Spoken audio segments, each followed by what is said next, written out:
Hello friends, my self Rahul Verma, IAS officer 2016 batch. Last year मैंने आप लोगों को इंजीनियर सर्विस एग्जामिनेशन 2019 के लिए नोट से पढ़ाया था। Basic of energy and environment सारे मॉड्यूल मैंने कंप्लीट किए थे, पूरा सिलेबस पढ़ाया था आप लोगों को।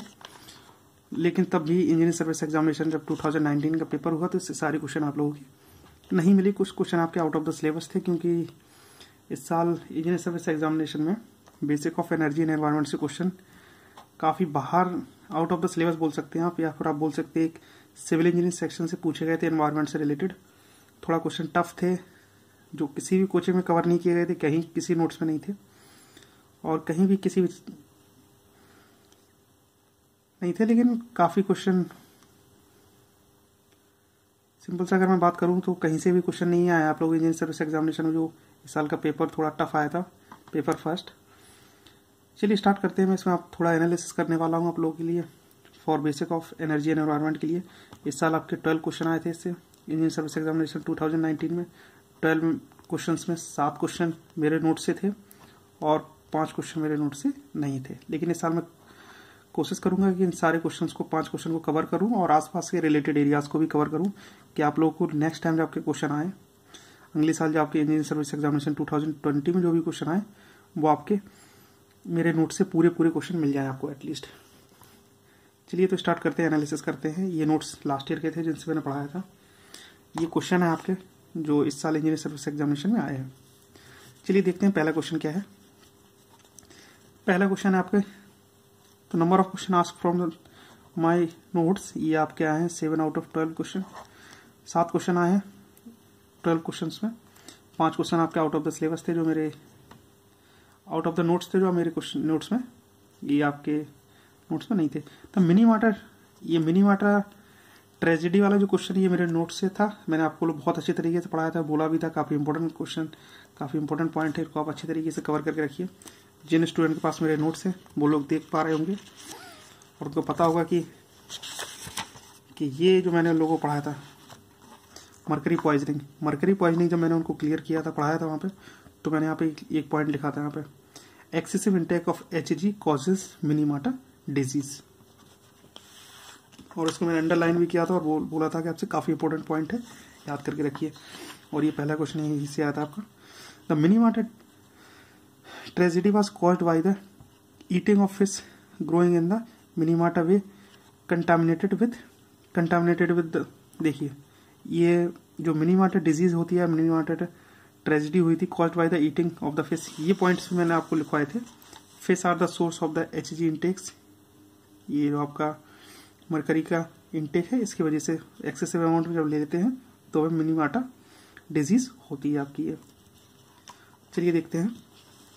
और इसके बारे में बहुत अच्छी तरीके से पढ़ाया था मैंने, जब आप लोगों ने ये मॉड्यूल देखा होगा तो आप लोगों को पता चल गया होगा ये क्वेश्चन यहाँ से आया है आपका।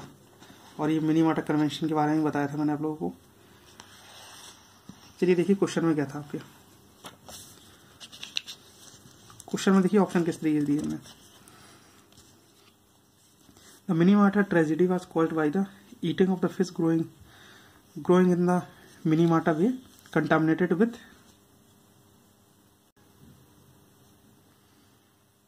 तो चलिए इसके ऑप्शन देखते हैं। पहला ऑप्शन क्या है आपका, पेरोक्सी एलाइल नाइट्रेट, और आपके मिथाइल आइसोसाइनाइड, पोटेशियम साइनाइड। यहाँ पे कहीं पे देखिए मरकरी नहीं है आपका इन किसी भी ऑप्शन में। यहाँ पे आपकी मिथाइल मरकरी एक इंडस्ट्री से रिलीज होने वाला एक ये आपका एल्गी में भी मिलता है और सिंपल सा आपका फिशेज में भी मिलता है, और जिसकी वजह से मरकरी यहाँ पे ये आपकी मिथाइल मरकरी से मरकरी मिल जाती है, जिससे आपकी होती है मिनीमाटा disease. Excessive intake of HG causes मिनीमाटा disease. ठीक है, तो ये फर्स्ट क्वेश्चन आया था मेरे नोट से। यहाँ पे स्टार्टिंग में जो आपको मैं 7 क्वेश्चन बताऊंगा जो मेरे नोट से थे। सेकंड क्वेश्चन पढ़िए आप लोग। Ozone layer present in the atmosphere protects life on the earth by not permitting harmful radiation present in the sunlight to penetrate through it. ये सिंपल सा कंसेप्ट था जो मैंने बताया था। अब क्वेश्चन ये है आपका, ozone layer is formed by the reaction of, किसकी रिएक्शन से आपकी ओजोन बनती है, ओजोन लेयर फॉर्म्ड होती है आपकी। चलिए देखते हैं सेकंड क्वेश्चन।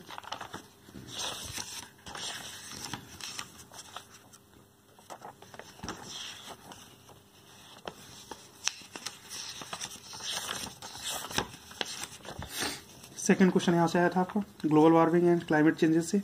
ये इसके बारे में, ओजोन के बारे में बताया था आपको, और ये मैं आपको इस साल दोबारा से पढ़ाऊंगा तो बहुत अच्छे तरीके से दोबारा से एक्सप्लेन करूंगा आपको कि इंसिडेंट रे आपकी किस तरीके से सन की प्रेजेंस में आपकी यहाँ पे ओ के साथ ऑक्सीजन के साथ रिएक्शन होती है, और किस तरीके से आपकी अल्ट्रावायलेट रेस और यूवीए, यूवीबी और यूवीसी फॉर्म्ड होती हैं आपकी इस तरीके से, और बहुत सारे स्टेप्स मैंने आपको यहाँ पे ये सारी चीज़ें बताई थी। ठीक है, तो आपका जो ओजोन का फॉर्मेशन होता है, देखिए solar ultraviolet rays on O2 के प्रेजेंस में होता है आपका ये ultraviolet rays presence of O2 के प्रेजेंस में आपका ओजोन लेयर बनती है। होता क्या एक्चुअली,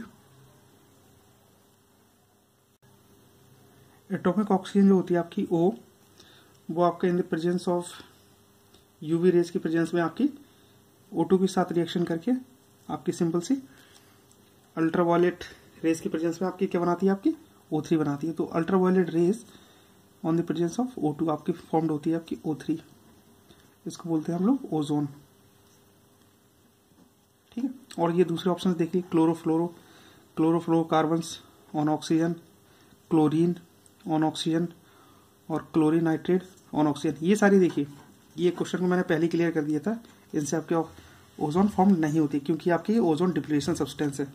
क्लोरोफ्लोरोकार्बन्स, रेफ्रिजरेंट्स, और ये मेनली रिस्पॉन्सिबल है ओजोन डिप्लीशन के लिए। ये जो मैंने आपको सारे जो आपको बताया ना, क्लोरोफ्लोरोकार्बन्स और क्लोरीन, ये भी मैंने लिखा था, कार्बन टेट्राक्लोराइड, क्लोरीन, और ये सारे जो आपके जो दूसरे अदर ऑप्शंस हैं वो सारे ओजोन डिप्लीशन के हैं आपके। तो इनसे ओजोन डिप्लीशन होती है ना कि फॉर्म्ड होती है। ऑक्सीजन ओजोन आपकी जो फॉर्म्ड होगी वो ultraviolet rays on the presence of oxygen की प्रेजेंस में आपकी फॉर्म्ड होगी। ये क्वेश्चन मेरे नोट से था, अगर आपने पढ़ा होगा इसको बहुत अच्छी तरीके से मैंने आपको पढ़ाया था, क्योंकि यहाँ पे देख लीजिए मैंने लिखा भी है responsible for the ozone depletion, not for the formation of the ozone. Second देखिए, नेक्स्ट क्वेश्चन देखिए, एसिड रेन। एसिड रेन के बारे में बहुत सिंपल सा क्वेश्चन बताया दिया, तो डायरेक्ट क्वेश्चन फंसा है नोट से। ये देखिए आप आगे, जिनके पास नोट्स हैं, जिन स्टूडेंट के पास, वो देख सकते हैं। ये एक सिंपल सी एसिड रेन, जब आप एसिड रेन बता रहे थे, मैं impact of the acid rain बता रहा था मैं, तो आपके बारे में सबसे पहले मैंने किस तरीके से आपकी बनती है आपकी एसिड रेन, उसको मैंने एक सिंपल सी रिएक्शन फॉर्म में यहाँ बताया था। ये सिंपल सी रिएक्शन ने क्वेश्चन में पूछ ली। देखिए क्वेश्चन क्या था इनका, acid rain result when the gaseous emission of the sulphuric acid SOx and nitrogen oxide NOx interact with the water vapour and, ये आपके दोनों आपके वाटर वेपर के साथ इंटरेक्ट करते हैं, और कैसे, in the presence of moonlight नहीं, and in the presence of sunlight. ये आपकी सनलाइट के प्रेजेंस में फॉर्म्ड होती है, और सनलाइट के प्रेजेंस में फॉर्म्ड होने के बाद ये आपके स्ट्रॉन्ग एसिड बनाती है vapour, and formed in the presence of sunlight and the chemical convert into the strong acidic compound such as sulphuric acid and nitric acid. ये बढ़िया है आपके, देखो मैंने लिखा भी है, in the presence of sunlight strong sulphuric acid और नाइट्रिक एसिड आपका HNO3 आपका नाइट्रिक एसिड फॉर्म्ड होता है। तो इसका आंसर सही है आपका, इसका बी आंसर बिल्कुल सही है आपका इसका, क्योंकि और दूसरे आंसर देखेंगे आप तो दूसरा आंसर मिल जाएगा आपका, इन द प्रेजेंस ऑफ मूनलाइट, तो मूनलाइट की प्रेजेंस में एसिड रेन नहीं बनेगी आपकी, इन द प्रेजेंस ऑफ मूनलाइट, तो ये भी नहीं होगा आपका आंसर।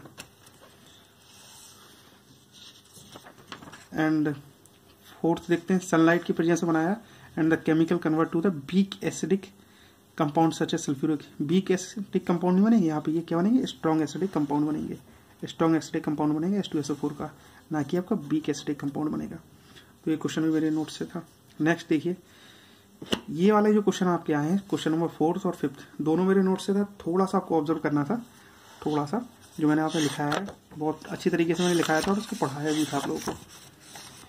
एनवायरमेंटल इम्पैक्ट असेसमेंट, ये आपका एनवायरमेंटल इम्पैक्ट असेसमेंट ये एनवायरमेंटल प्रोटेक्शन एक्ट के थ्रू बनाया गया था। Protection in India EIA is mandatory for the some specific category of the project under the environment protection act 1987, it's requirement and scope, ये सारी चीज़ें मैंने बताई थी। तो ये क्वेश्चन दोनों यहीं से आए हैं। Environmental impact assessment EIA is the aimed to help, इसका एम क्या था, हेल्प करने के लिए।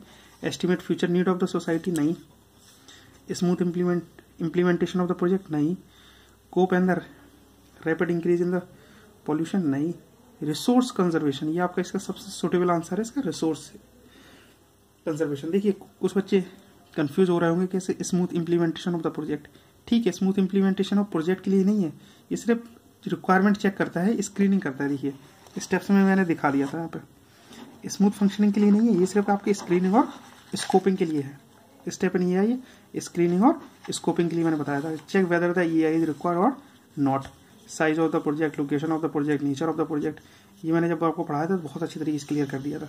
तो इस वाले ऑप्शन के लिए आप कंफ्यूज मत होइए कि smooth implementation of the project नहीं, ये आपको प्रोजेक्ट की लोकेशन और उसके प्रोजेक्ट के साइज के अकॉर्डिंग आपको स्क्रीनिंग करके बता देगा जस्ट, और स्कोपिंग करके बता देगा, ना कि उसकी स्मूथ इंप्लीमेंटेशन वर्क करेगा प्रोजेक्ट के। रिसोर्स कंजर्वेशन के लिए है क्योंकि हमारा ये under the environmental protection act के अंतर्गत बना हुआ था। थोड़ा और पढ़िए, आपको बहुत चीज़ें क्लियर हो जाएंगी इसमें। नेक्स्ट क्वेश्चन क्या था आपका, इन EIA is study of the probable changes in the socio-economical and biophysical characteristic of the environment that may be result from a proposed action। बिल्कुल सही आंसर है इसका।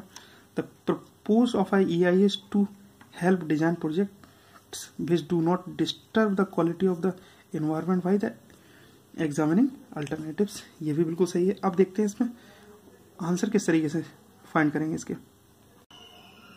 चलिए इसे दोबारा से पढ़ते हैं थोड़ा। An EIA study of the probable changes in the socio-economic, बिल्कुल सही है, socio-economical and biophysical changes of the environment that may be result for the proposed actions, बिल्कुल सही है। लेकिन इसका करेक्ट एक्सप्लेनेशन नहीं आ रहा है इसमें। द पर्पज ऑफ द, यहाँ पे स्टडी के बारे में बता रहे हैं, the purpose of the EIA is to help design project which do not disturb the quality of the environment and the examining alternatives, ये भी बिल्कुल सही है। लेकिन इसका करेक्ट एक्सप्लेनेशन नहीं है ये इसका, क्योंकि मैंने आपको EIA के बारे में बताया था कि ये प्रोजेक्ट को हेल्प करेगा डिजाइन करने के लिए।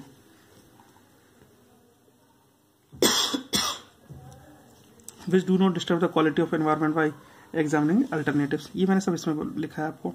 तो आप ये जब मैं इसको ये वाला मॉड्यूल आपको पढ़ाऊंगा एनवायरमेंट इम्पैक्ट असेसमेंट, तो आपको और अच्छी तरीके से क्लियर हो जाएगा। इसका आंसर आएगा आपका बी।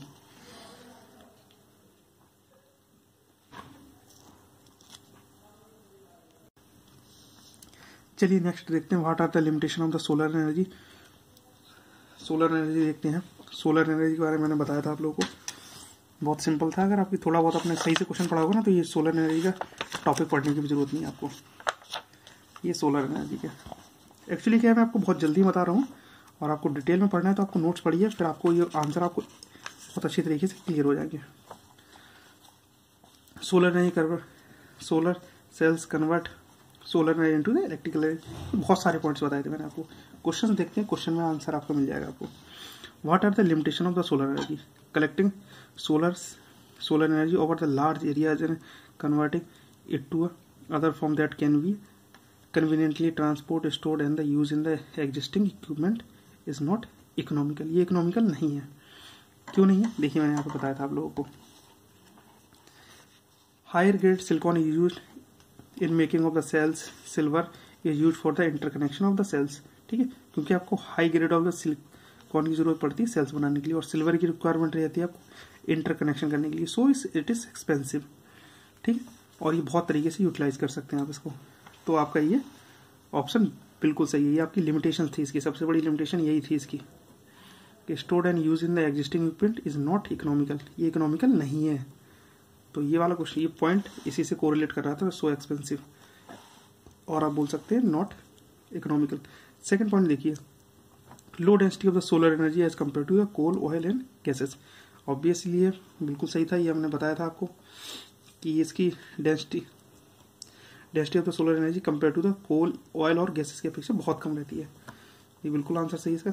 और जो इसमें गलत था वो देखिए क्या है, इसको it major application are photo thermal conversion, बिल्कुल सही है।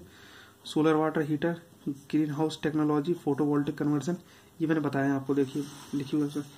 नो मूविंग पार्ट, ये एडवांटेज हो गया इसके, ये एप्लीकेशन दिए यहाँ पे। Street light, satellite, calculator, toilet, street light, ये बहुत सारे मैंने ऑप्शन दिए। लेकिन देखिए इसने क्या पूछा, what is the limitation of the solar energy, ये इसका लिमिटेशन नहीं है। ये थर्ड पॉइंट देखिए, it is a major application of the, ये इसका एप्लीकेशन एरिया है, तो उसको लिमिटेशन में कैसे इंक्लूड कर सकते हैं आप। इसके लिए इसका आंसर होगा इसका 1 एंड 2। थर्ड इसका इसे रिलेट नहीं कर रहा और ये गलत है, इसलिए इसका आंसर होगा बी 1 एंड 2। चलिए नेक्स्ट देखते हैं।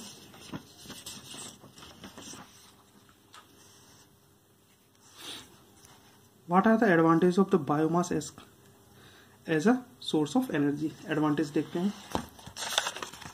बायोमास एनर्जी मैंने पढ़ा है यहाँ पे, बायोमास ऑर्गेनिक मैटर्स, इसको हम बहुत अच्छी तरीके से पढ़ेंगे तो ये आंसर बिल्कुल एग्जैक्ट मिलेगा आपको इसी से। देखिए, it store and transportation is possible, इसका स्टोर और ट्रांसपोर्टेशन पॉसिबल है, बिल्कुल सही है ये मैंने यहाँ पे लिखा भी है, क्योंकि biomass are the organic matter like wood, waste, paper, ठीक है, organic waste etcetera, converting them into the fuel by containing microorganism visited, ठीक है। ये बहुत सारी आपके बोर्ड वेस्ट और ये आपके पेपर्स वगैरह हो सकते हैं, तो उनको सिंपली आप इनको क्या कर सकते हैं, it is stored and transportation इसका पॉसिबल है, स्टोर भी कर सकते हो, उसका ट्रांसपोर्टेशन भी पॉसिबल है, बिल्कुल सही आंसर ये। It is economically safe and inoffensive, इसके बारे में थोड़ा बात करेंगे अभी, इसको अभी रहने दीजिए। थर्ड पॉइंट को देखिए, can be developed with the present man and material abilities. हाँ बिल्कुल सही बात है, क्योंकि ये अभी आप लोग यूज कर सकते हैं और इसको बना भी सकते हैं। ये बनाया और ये प्रेजेंट में वर्क कर रहा है, और ये सब सेकंड जनरेशन और थर्ड जनरेशन की बात की थी मैंने यहाँ पे, तो बता दिया था। फोर्थ जनरेशन तक क्या फ्यूल जनरेट कर रहे हैं, तो मैंने बता दिया था कि प्रेजेंटली आप इसको डेवलप कर सकते हैं। Can be developed with present man and material abilities के अकॉर्डिंग आप डेवलप कर सकते हैं, बिल्कुल सही है। लो कैपिटल इनपुट रिक्वायर्ड, बहुत सही, बिल्कुल सही है। लो कैपिटल इनपुट रिक्वायर्ड रहती है, इसलिए रूरल एरियाज वगैरह में या फिर आपके बहुत विलेजेस वगैरह में भी इम्प्लीमेंट कर सकते हैं इसको, बायोमास एनर्जी प्लांट को। तो इस तरीके से मैंने लिखा भी है आपको यहाँ पे। अब देखिए सेकंड पॉइंट, देखिए ये तीनों सही है, इस पॉइंट को थोड़ा सही से देखिए। It is economically safe, ecologically safe, sorry, ये आपका इकोलॉजिकली सेफ है, बिल्कुल सही है। इकोलॉजिकली सेफ, अगर इसको बात करें इकोलॉजिकली सेफ है तो मैं बोलूंगा नहीं है ecologically safe. And it is inoffensive, inoffensive का मतलब होता है हार्मफुल, एंड इज हार्मफुल।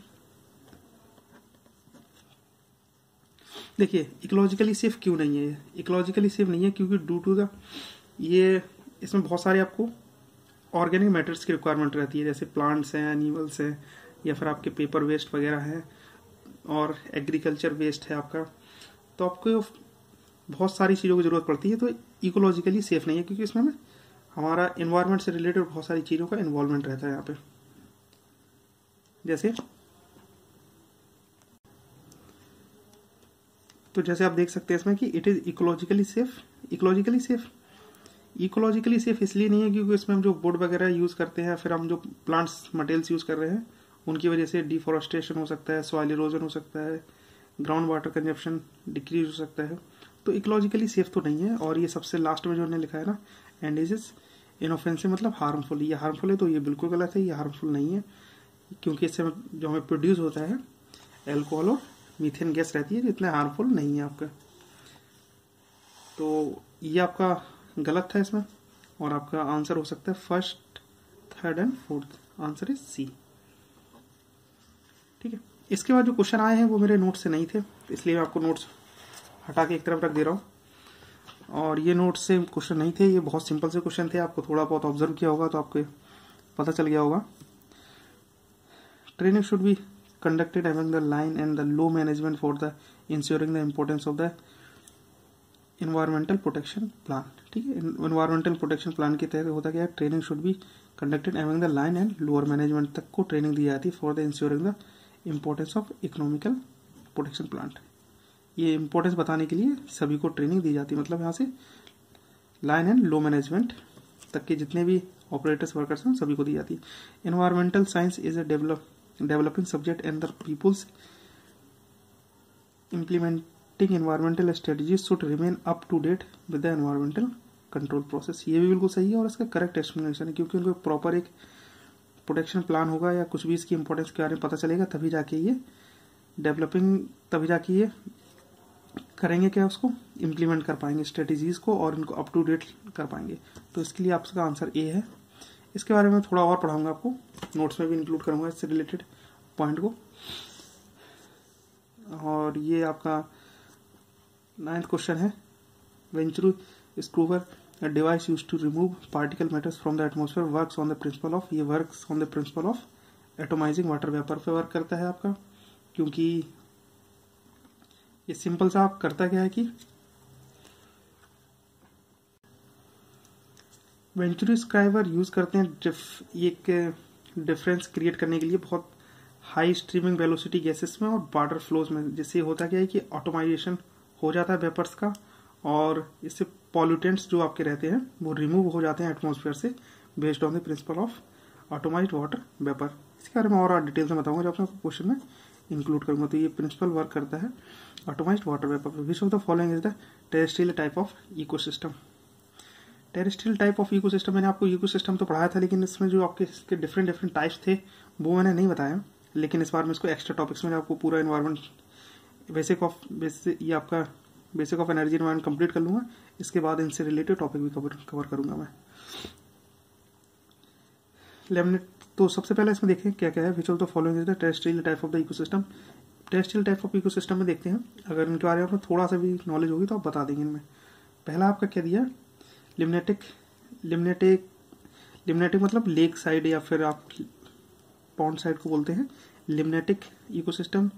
और ये है आपका एस्चुरी मतलब ये नदी का मुहाना भी बोल सकते हैं, नदी के बहुत बड़ी बड़ी नदियों के किनारे बनते हैं उनको एस्चुरी बोलते हैं। रीफ, कोरल रीफ से रिलेटेड है। और ये आ जाता है आपका पेरीज, और ये पेरीज में large open areas of the grasslands बोलते हैं इनको, बहुत बड़े बड़े एरियाज होते हैं जैसे नॉर्थ अमेरिका वगैरह में है। तो prairies is the terrestrial type of ecosystems को बोल सकते हैं। ये टेरेस्ट्रियल टाइप ऑफ इकोसिस्टम में आता है क्योंकि आपका लेक, पॉन्ड साइड एरिया या फिर आपके एस्चुरी टाइप या फिर रीफ्स, ये आपके टेरेस्ट्रियल में नहीं आते हैं, आपके ये आते हैं आपके टेरेस्ट्रियल में पेरीज वगैरह। तो इसके बारे में आपको डिटेल में बता दूंगा आपको एक्स्ट्रा टॉपिक्स में। ये क्वेश्चन तो आपके जो स्टूडेंट होंगे सिविल इंजीनियर के, जिन्हें एनवायरमेंट साइंस पढ़ा होगा अच्छी तरीके से, वही इस क्वेश्चन को सॉल्व कर पाए होंगे। अदरवाइज ये तो किसी नोट्स में नहीं थे और इस तरीके से क्वेश्चन भी सॉल्व नहीं कराए गए। मैं आपको यहाँ पे ये सॉल्व करके बता दे रहा हूँ, और इनसे रिलेटेड क्वेश्चन में आपको बाद में एक्स्ट्रा टॉपिक्स में कवर करा दूंगा। तो चलिए सबसे पहले देखते हैं। Consider the following data for the domestic bio plant. Number of cows 5, retention time 20 days, temperature, dry matter consumption और बायोगैस मीटर क्यूब पर किलोग्राम में है, और का efficiency of the burner, methane proportions और heat consumption of the methane, density of the dry materials in the fluids और the power available for the digester will be nearly. कितनी हो सकती है पावर अवेलेबल, हमें पावर निकाल ली है। Power जैसे हमें सिंपली बर्नर की एफिशिएंसी मल्टीप्लाई करके पावर निकालनी रहती है।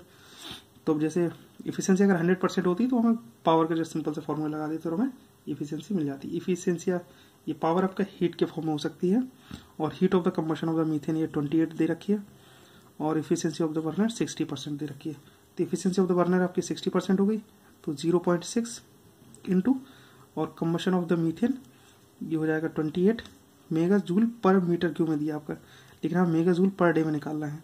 तो mega joule per metre cube में हमें, अगर हमें मीटर क्यूब पर डे के हिसाब से अगर हमें कोई क्वांटिटी मिल जाए मीटर क्यूब पर डे के हिसाब से, तो आपकी वॉल्यूम हो सकता है आपका, ये वॉल्यूम ऑफ द बायोगैस हो सकता है आपका।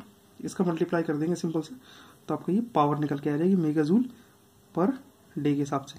अगर आप सिंपल से देख पा रहे हैं तो आप बहुत अच्छी तरीके से क्लियर कर पाएंगे। तो देखिए वॉल्यूम किस तरीके से निकालते हैं। ये आपका वॉल्यूम होगा मीटर क्यूब पर डे में, ये कितना हो जाएगा आपका। वॉल्यूम निकालने के लिए हमें सबसे पहले देखना होगा ड्राई मैटर कंजप्शन कितना है, 2 किलोग्राम पर डे है, और बायोगैस यील्ड ये आपका मीटर क्यूब पर किलोग्राम में दिया है। तो ये बायोगैस यील्ड 0.24 ये आपका मीटर क्यूब पर किलोग्राम में है, और ये किलोग्राम पर डे में हिसाब से है, और वहाँ पर डे है 5। तो सिंपल हमारा हो जाएगा 0.24 इंटू 2 इंटू 5। तो ये आपका निकल के आ जाएगा वॉल्यूम। ये आपका वॉल्यूम निकल के आ जाएगा मीटर क्यूब पर डे में, क्योंकि 0.24 आपका बायोगैस यील्ड है, ये आपका मीटर क्यूब पर किलोग्राम में है और 2 डेज है आपके किलोग्राम पर डे के हिसाब से, ठीक है। और ये किलोग्राम से किलोग्राम कैंसिल हो गया, मीटर क्यूब पर किलोग्राम होगा। For the 5 days number of cows आपके 5 है, इसलिए आप यहाँ पे 5 का मल्टीप्लाई होगा। सिंपल से इसका मल्टीप्लाई करके और इसमें आप पुट कर दीजिए, आपको आंसर मिल जाएगा आपका। चलिए नेक्स्ट देखते हैं बीओडी।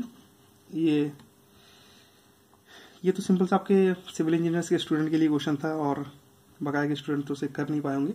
चलिए लेकिन देखते हैं। BOD of a wastewater sample is estimated to be 180 milligram per liter, assuming 4 ml per liter BOD can be consumed in the BOD bottle. The volume of the undiluted sample of to be added to a 300 ml bottle is nearly. चलिए देखते हैं। आपकी हमें simple सा BOD निकालनी है और the volume of the undiluted sample, हमें अनडाइल्यूटेड सैंपल के वॉल्यूम निकालना है। तो हम अनडाइल्यूटेड सैंपल का, तो हमें सिंपल से BOD का फॉर्मूला लगाइए। BOD का फॉर्मूला हो जाएगा आपका BOD consumed into dilution factor. Dilution factor BOD consumed कितना दिया है आपका, BOD कंज्यूम्ड आपका दिया हुआ है और BOD भी दिया आपका estimated BOD of the waste water ये दिया आपको 180 equal to BOD consumed. BOD consumed assume 4 ml BOD is consumed, assume 4 ml per liter BOD can be consumed। तो ये आपका हो गया 4 इंटू डाइल्यूटेड फैक्टर, या फिर आपको बोल सकते हैं डाइल्यूशन फैक्टर। डाइल्यूशन फैक्टर होता है आपका volume of diluted sample upon volume of undiluted sample. तो आपको 4 into volume of the diluted sample. अब देखिए आगे क्या देखा था, volume of the undiluted sample is भी sample to be added in 3 ml bottle is simply. तो आपका ये वॉल्यूम ऑफ द हमें निकालना है सिंपल सी volume of the undiluted sample. तो volume of the diluted sample कितना दिया आपका 300 upon volume of the undiluted sample. हम इसको वी डैश कंसिडर कर लिया तो 180 और इसको सिंप्लीफाई कर लेंगे वी डैश को 4 इंटू 300 अपॉन 180 और इससे आपका आंसर निकल आएगा। तो ये थोड़ा सा ये आपके कुछ देखिए लास्ट टाइम पे क्या हुआ था कि बहुत सारे क्वेश्चन आपके सिविल इंजीनियर इलेक्ट्रिकल इंजीनियर के लिए बहुत फेवरेबल थे। इस साल क्या हुआ कि जैसे आपका एनवायरनमेंट इंजीनियरिंग है वो आपका सिविल इंजीनियर स्टूडेंट के लिए काफ़ी आपके फेवरेबल था। और मटेरियल साइंस को अगर आप देखेंगे ना, मटेरियल साइंस पढ़ाऊंगा मैं आपको तो बता दूंगा कि मटेरियल साइंस में बहुत सारे क्वेश्चन थे जो सिर्फ मैकेनिकल वाले स्टूडेंट ही कर पाएंगे। तो मैकेनिकल के लिए काफ़ी फेवरेबल। तो डिफरेंट जो सेक्शन थे वो किसी जैसे ICT के कुछ पोर्सन है तो ICT आपके फेवरेबल था सबसे ज़्यादा आपके कंप्यूटर साइंस स्टूडेंट के लिए, फिर आपके इलेक्ट्रॉनिक्स जो स्टूडेंट है इलेक्ट्रॉनिक्स कम्युनिकेशन के हैं उनके लिए काफ़ी फेवरेबल था ICT का। तो अलग अलग सेक्शन अलग अलग स्टूडेंट्स के लिए फेवरेबल थे। Thank you for watching this video. और आपको नेक्स्ट मॉड्यूल से मैं आपके इंजीनियर सर्विस एग्जामिनेशन 2020 के लिए इन नोट्स में मैं थोड़ा इन्हेंस करके और उनको अच्छी तरीके से दोबारा से एक्सप्लेन करूंगा मैं फॉर इंजीनियर सर्विस एग्जामिनेशन 2020 के लिए। और इसमें जो भी आपको एक्स्ट्रा टॉपिक्स की रिक्वायरमेंट होगी मैं यहाँ पे एक एक्स्ट्रा टॉपिक बना के ऐड करके आपको बताऊंगा। Thank you for watching this video.